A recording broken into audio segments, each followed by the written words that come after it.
I got some serious goosebumps. Oh man, that looks fucking freaky.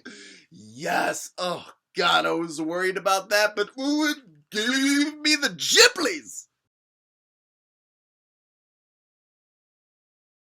So, if you're unaware or you live under a rock, this is it, and it was based on some 80s, 70s, series. You know, that's based on a book by Stephen King, yada yada yada, and it had my man, oh fuck, what's his name, super famous guy. This is basically a tall glass to fill. And it really looks like they're taking this from a different angle, how remakes should be approached, and they're going really dark with it. You know, the original was like a very dark concept. There's my blanket again for the hardcore fans.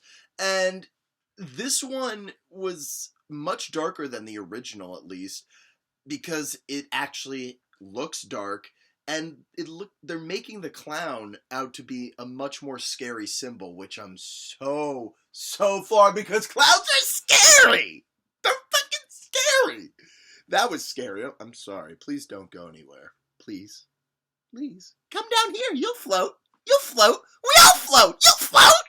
But yeah, it gives us, you know, a little bit of the sprinkling of some plot. It lets us know that kids are going missing, and it seems like it's going to be a pretty basic thing. And, you know, coming off of just having seen not too long ago Stranger Things, something like that, it really seems like they're going to try and go with some sort of angle like that, where it's like it's something about kids, but it's not afraid to, like, show a building of people on fire.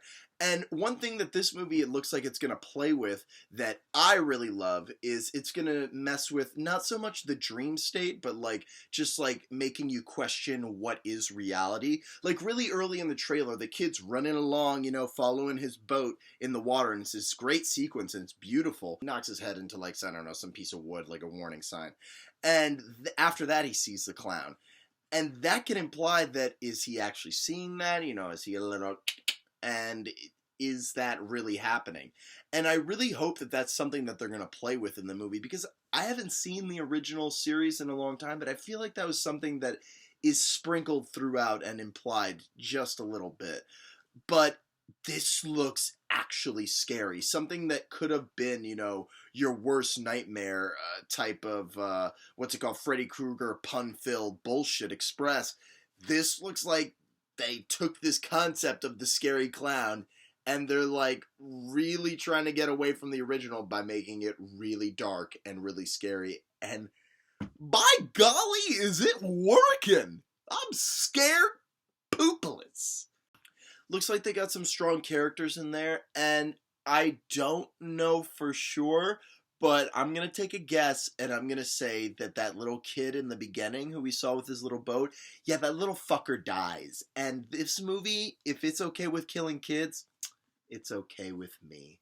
Because that is something that we need in horror movies. The last time I saw that in a movie, it got that movie taken off the block. And that was Trick or Treat. That movie wasn't even released in the theaters, I'm pretty sure, because there was something involving the murder of children. Now, I'm not advocating for showing movies, you know, brutally murdering kids, and like I get off on that. And I may, but that's besides the point. I don't think that that's something you need to show, but being able to imply some raw, scary shit like that will raise them stakes. And having the youngest kid being able to die, that means that any of these kids can die. None of them are any big names, you know, because they're kids, but just knowing that the stakes are that high and it looks this scary, and the cinematographer put his ass to work, yo, let's get some scary clown shit, let's get some water, and let's watch some kids drown and a giant spider. I'm ready, honk, honk, honk, honk. You've been podcasted.